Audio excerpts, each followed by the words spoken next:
A particle moving along a straight line with a constant acceleration of 4 meter per second square passes through a point A on the line with a velocity of 8 meter per second at the same moment. तो ये -4 metre पर second square है और 8 metre पर second plus है. Find the distance travel by particle in 5 second after that moment. ठीक है, अब ध्यान से समझना होगा क्या यहाँ.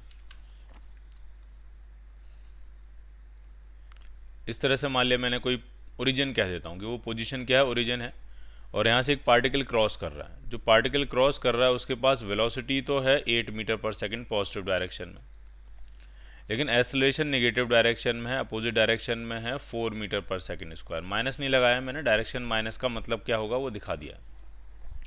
अब इसका मोशन कैसा होगा, ये पार्टिकल ऐसे आगे जाएगा, रुकेगा और वापस यू टर्न मार के चला जाएगा. तो इसका जो मोशन होगा वो कुछ इस तरह से होगा. ये इस तरह से आगे जाएगा, एक मोमेंट के लिए रुकेगा, स्टॉपिंग डिस्टेंस, स्टॉपिंग टाइम, और फिर ये बचे हुए टाइम में ये ऐसे वापस जाएगा. तो जरा स्टॉपिंग डिस्टेंस और स्टॉपिंग टाइम निकालते हैं. तो स्टॉपिंग टाइम जो होगा वो होगा u बाई ए, तो वो हो जाएगा 2 सेकंड. 2 सेकंड में ये रुक जाएगा. स्टॉपिंग डिस्टेंस कितनी होगी, यू स्क्वायर बाई 2a, तो ये 8 इंटू 8 64 हो जाएगा अपॉन 2 इंटू 4, तो ये 8 मीटर्स हो जाएगी. तो स्टॉपिंग डिस्टेंस हो जाएगी 8 मीटर, स्टॉपिंग टाइम हो जाएगा 2 सेकंड. ठीक, तो ये 8 मीटर डिस्टेंस ट्रेवल करेगा और टाइम कितना लगा देगा, 2 सेकंड लगा देगा. अब यहाँ पे एक मोमेंट के लिए उसकी वेलोसिटी क्या हो जाएगी, 0. अब आगे के 3 सेकंड कैसे कवर करेगा, अब 3 सेकंड वो इसी डायरेक्शन में वापस जाएगा. ठीक, तो अब इनिशियल वेलोसिटी तो होगी 0 और एक्सेलरेशन इसका वही है 4 मीटर पर सेकंड स्क्वायर. तो अगले 3 सेकंड में कितनी डिस्टेंस ट्रेवल करेगा, लेट्स से एस डैश, तो हम लगाएंगे हाफ ए टी स्क्वायर का फॉर्मूला, क्योंकि यू तो हो चुका है 0. तो हाफ हो जाएगा ए कितना है आपका 4 और टी स्क्वायर बचे हुए 3 सेकंड का स्क्वायर 9. तो ये 18 मीटर डिस्टेंस अब ट्रेवल करेगा. यानी टोटल समझ लीजिए क्या हुआ है, इसमें 8 मीटर ये आगे आया और फिर 18 मीटर ये पीछे चला गया. तो टोटल डिस्टेंस ट्रेवल करेगा 26 मीटर, और डिस्टेंस ही पूछ रहे हैं 5 सेकंड में कितनी ट्रेवल करेगा, 26 मीटर डिस्टेंस ये ट्रेवल करेगा.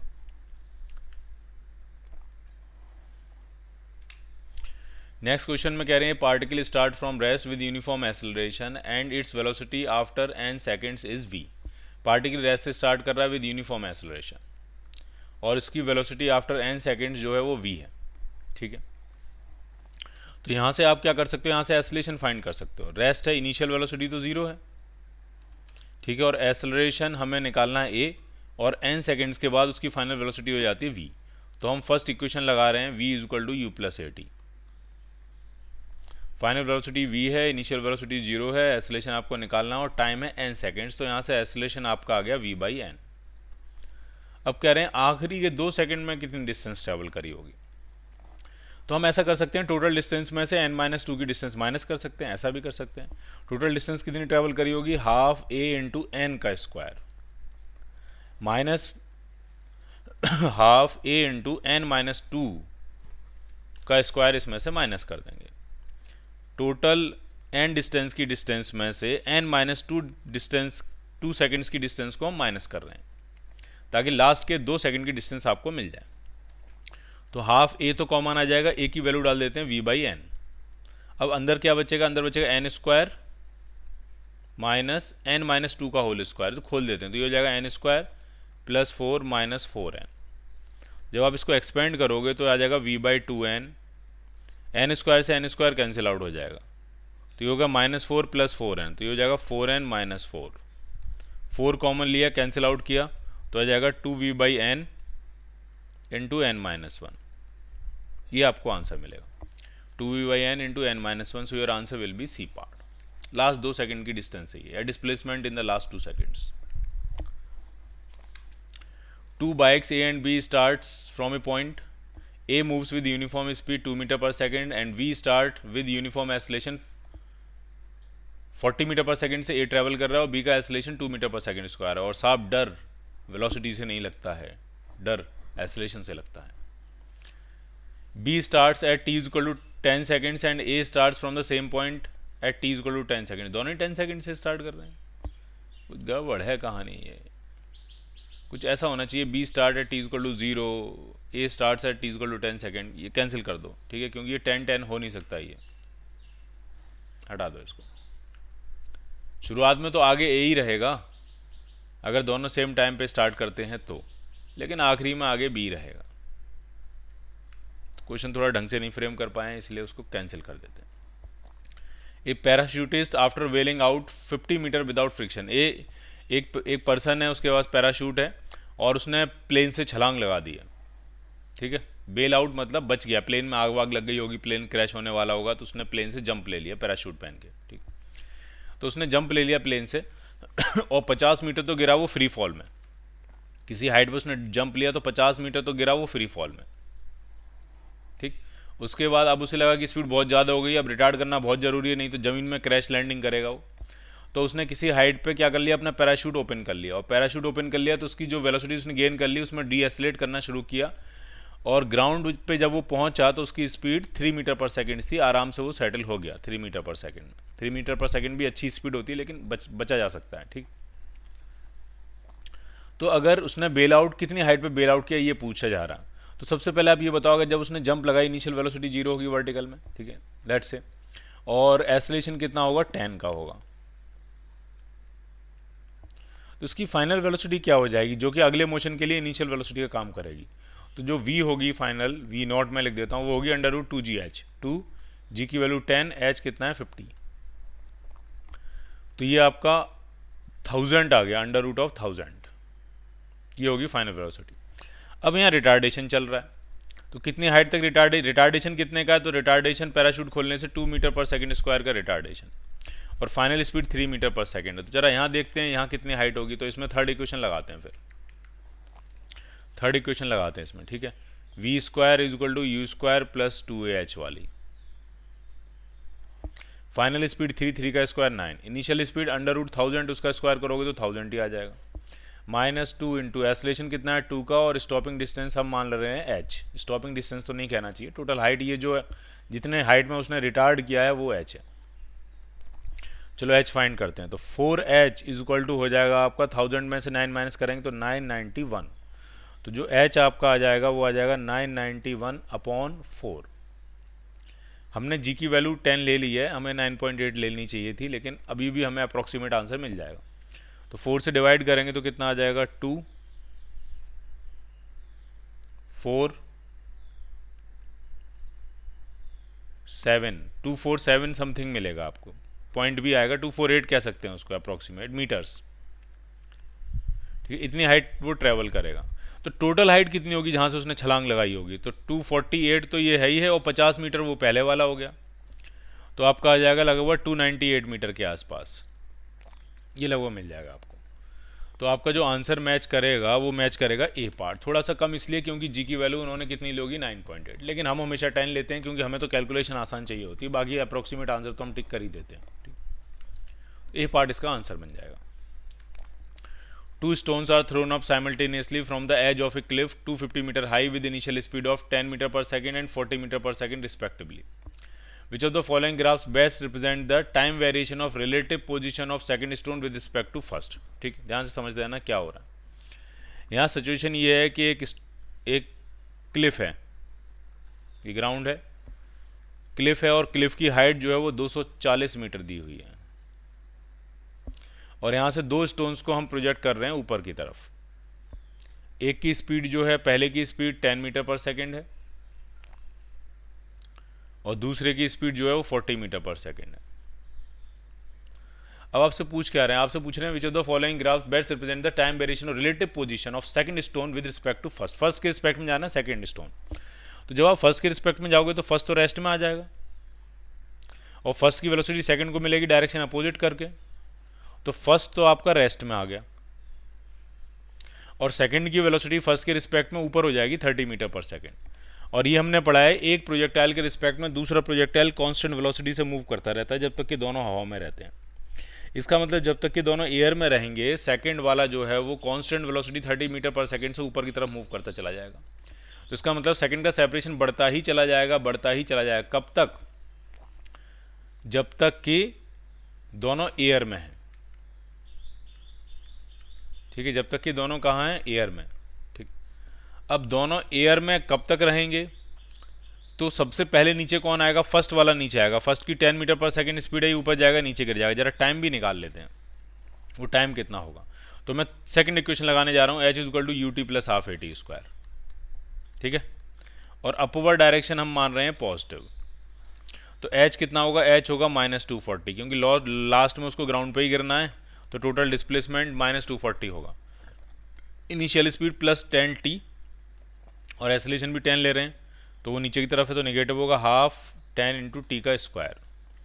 तो ये 10 10 10 कैंसिल आउट हो गया, 2 से मल्टीप्लाई कर देते हैं तो -48 is equal to 2t minus t square. तो सब कुछ एक तरफ ले आते हैं, तो t square -2t minus 48 is equal to 0। तो 8 और 6 मुझे लगता है बनेगा, 8 और 6 रूट आने वाले हैं, देखते हैं क्या होने वाला है। T square -8t plus 6t minus 48 is equal to 0।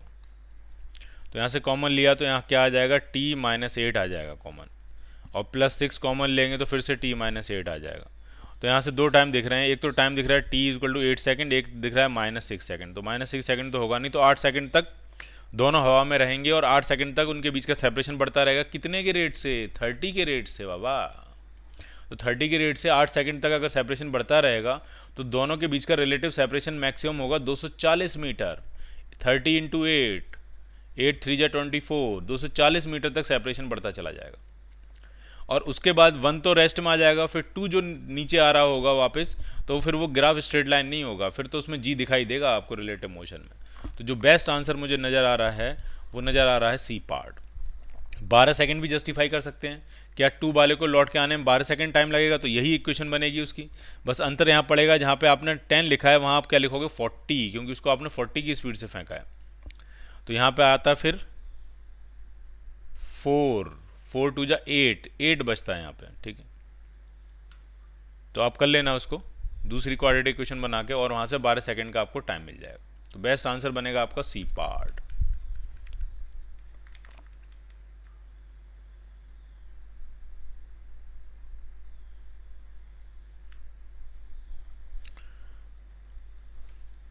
इस वाले में और डी पार्ट में टाइमिंग तो सेम है, कर्वेचर का अंतर है। इसमें डी वाले में कर्वेचर इस तरह से दिया है, ठीक है, और ए उसमें कर्वेचर इस तरह से दिया, तो कर्वेचर आपका ये बनेगा, क्योंकि इसकी स्लोप जो है वेलोसिटी देगी, और इसमें तो स्लोप जो है वो 0 जा रही है, यानी बाद में वेलोसिटी 0 हो रही, 0 नहीं होगी, वेलोसिटी तो बढ़ती चली जाएगी नेगेटिव में। तो आपका आंसर सी पार्ट ही बनेगा। The velocity of a particle is v is equal to v naught plus gt plus half ft square if its position at t is equal to 0, at x is equal to 0 and t is equal to 0. वो position is x is equal to 0 at t is equal to 0, origin पे ही है शुरुआत में वो। तो displacement पूछ रहे हैं 1 सेकंड के बाद कितना होगा, तो वेलोसिटी को लिखेंगे हम dx by dt, क्योंकि ये कोई यूनिफॉर्म एक्सेलरेशन वाला खेल तो है नहीं। हो जाएगा v naught plus gt plus ft square. dt को इधर ले आते हैं, इंटीग्रेट करेंगे, लिमिट्स डालेंगे। शुरुआत में t इक्वल टू 0 पे x 0 है, और t इक्वल टू 1 सेकंड पे x कितना होगा वही तो आपको निकालना है। तो इंटीग्रेट करके इधर तो x ही आ जाएगा। यहाँ आएगा v not t plus G T square by 2 plus F T cube by 3, और लिमिट्स डालेंगे 0 से 1, तो आपका आंसर मिल जाएगा v not plus g by 2 plus f by 3। तो आंसर बनेगा ए पार्ट आंसर बन जाएगा आपका। नेक्स्ट क्वेश्चन में कह रहे हैं एक बॉडी है, रेस्ट में है, t इक्वल टू 0 पे और मूविंग इन एक positive x direction with constant acceleration. At the same instant another body passes through x equal to 0 moving in the positive x direction with the constant speed. Situation ये, दो bodies हैं, दोनों ही positive x direction में जाने की कोशिश कर रही हैं, लेकिन दोनों में अंतर क्या है? दोनों में अंतर ये है कि एक बॉडी तो है उसके पास इनिशियल वेलोसिटी 0 है बट उसके पास एक्सेलरेशन है, और दूसरी बॉडी उसी पॉइंट को क्रॉस करती हुई निकलती है बट उसके पास कांस्टेंट वेलोसिटी है। तो डर साहब एक्सेलरेशन से लगता है, वेलोसिटी से नहीं लगता। शुरुआत में कौन भाग जाएगा आगे? वी नॉट वाली वेलोसिटी आगे भाग जाएगी, लेकिन बाद में कौन आगे भागेगा? बाद में पहले वाली वेलोसिटी आगे भागेगी, ठीक है। तो पोजीशन ऑफ फर्स्ट बॉडी, ये है first body with respect to second body की बात चल रही है। तो शुरुआत में ऐसा लगेगा कि फर्स्ट बॉडी सेकंड बॉडी के रिस्पेक्ट में पीछे रह गई है, ठीक, लेकिन फाइनली तो वही आगे निकलनी है। तो इसका आंसर मैच करेगा बी पार्ट, ठीक है। शुरुआत में ऐसा लगेगा कि फर्स्ट बॉडी दूसरी बॉडी के रिस्पेक्ट में पीछे रह गई है, मतलब नेगेटिव डिस्प्लेसमेंट ले रही है, लेकिन इवेंचुअली वो उसको ओवरकम करेगी और भाग जाएगी आगे। तो आंसर क्या बनेगा? B part. इसलिए अपने अंदर वेलोसिटी से ज़्यादा ज़रूरी है एक्सेलरेशन डेवलप करो। ठीक है, कई बार ऐसा होता है क्लास में कि कुछ बच्चे शुरुआत में बहुत अच्छे होते हैं, उनकी एजुकेशन अच्छी जगह से हुई है, माँ बाप ने ज़्यादा ध्यान दिया है, उन्होंने ट्यूशन्स वगैरह पढ़ी हैं, इंग्लिश मीडियम स्कूल में पढ़ा है, थोड़ा ज़्यादा ध्यान दिया गया होगा, तो इनिशियल ऐसा लगता है कि इनिशियल वेलोसिटी उनके पास ज़्यादा है और शुरुआत में वो क्लासेस में फटाफट जवाब दे रहे होते हैं। लेकिन कुछ बच्चे ऐसे होते हैं जो शुरुआत में उनके पास इनिशियल वेलोसिटी बहुत कम होती है, बैकग्राउंड नहीं ठीक रहा है, ढंग से पढ़ाई नहीं हुई है, लेकिन उनके पास दिमाग तेज होता है। वो जो दिमाग तेज होता है उससे वो एस्लेट करना शुरू करते हैं और 1 महीने 2 महीने 3 महीने में जो शुरुआत में फटाफट जवाब दे रहे थे उन सबको ओवरकम करके वो बहुत तेज़ी से आगे निकल जाते हैं और आखिरी में वही रिजल्ट बनते हैं। तो साहब वेलोसिटी से डर नहीं लगता, एस्लेशन से डर लगता है। एस्लेशन होना चाहिए आपके पास, इनिशियल वेलोसिटी हो नहीं हो ज़्यादा मैटर नहीं करता है। अगला, an object moving with a speed of 6.25 metre per second is decelerated at a given rate. ये इसका डीएसलेशन है। v जो इंस्टेंटेनियस स्पीड है, रुकने में कितना टाइम लगेगा ये पूछ रहे हैं, तो इसी क्वेश्चन को यूज़ करेंगे। तो dv upon under root v is equal to हो रहा है -2.5 इंटू डी टी। इसको थोड़ा और ढंग से लिखेंगे तो v की पावर -12 इंटू डी वी आ जाएगा, is equal to -2.5 into d t आ जाएगा। अब इसमें इंटीग्रेट करेंगे, लिमिट्स डालेंगे, तो इनिशियल वेलोसिटी कितनी है 6.25 और फाइनल कितनी हो जानी है 0, और टाइम 0 से लेकर t, यही टाइम तो निकालना है आपको। तो जब इसको इंटीग्रेट करेंगे तो v की पावर हाफ आ जाएगा और नीचे हाफ से डिवाइड करेंगे तो ये 2 आ जाएगा, और लिमिट 6.25 से 0 इज इक्वल टू इधर कितना आ जाएगा -2.5 t।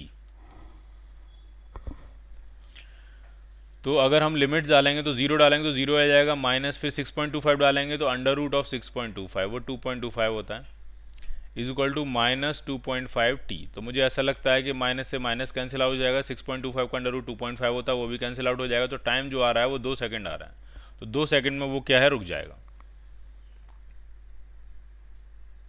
B part answer match करेगा।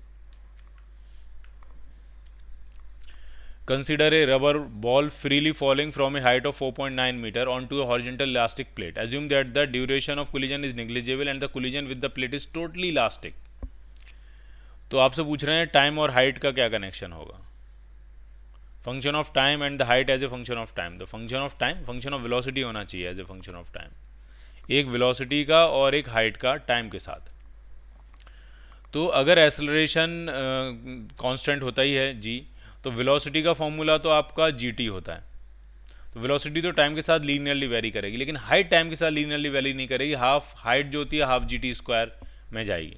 ठीक है, तो जितनी इनिशियल वेलोसिटी क्या होगी, 0 होगी। ठीक है, इनिशियल वेलोसिटी 0 होगी, फिर वेलोसिटी बढ़ती जाएगी, फिर रिबाउंड करके वेलोसिटी अपनी डायरेक्शन पलटेगी। तो ये वाला ग्राफ तो नहीं बनता नजर आ रहा।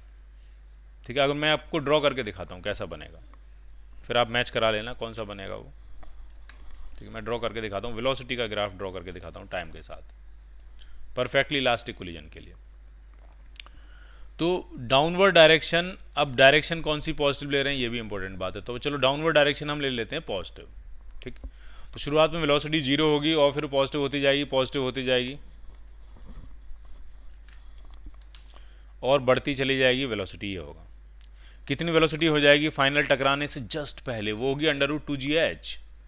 2g कितना है 9.8 और h कितना है 4.9। 4.9 देख के मेरा 9.8 लिखने का मन कर गया जी, अदरवाइज तो हम 10 लेते हैं, पता ही है आपको।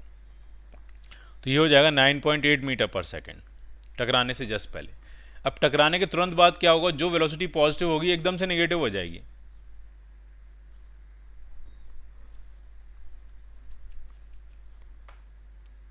एकदम से वेलोसिटी क्या हो जाएगी, नेगेटिव। उतनी रहेगी 9.8 ही रहेगी, लेकिन एकदम से क्या हो जाएगी, वो नेगेटिव हो जाएगी। उसके बाद फिर क्या होगी, फिर ध्यान से समझना, नीचे हिट किया आपने, फिर रिबाउंड करेगी तो बॉल ऊपर की तरफ जाती जाएगी। तो अब वेलोसिटी धीरे धीरे नेगेटिव से 0 होगी टॉप मोस्ट पॉइंट पे, और टॉप मोस्ट पॉइंट के बाद दोबारा से वापस लौट के आएगी तो फिर से नेगेटिव हो जाएगी। ये क्या लाइन खिंच गई, ये समझना ध्यान से, ये लाइन क्या खिंच गई।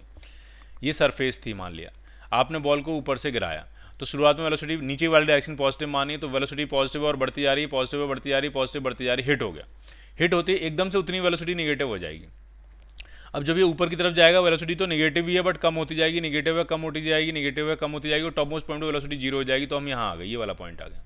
अब ये वापस भी तो गिरेगा, वहाँ से वापस गिरेगा, वेलोसिटी फिर से पॉजिटिव हो जाएगी और बढ़ती जाएगी, पॉजिटिव होती जाएगी, बढ़ती जाएगी, तो ये पॉजिटिव होती जा रही है, बढ़ती जा रही है और टॉप मोस्ट पॉइंट पे पहुँच गई।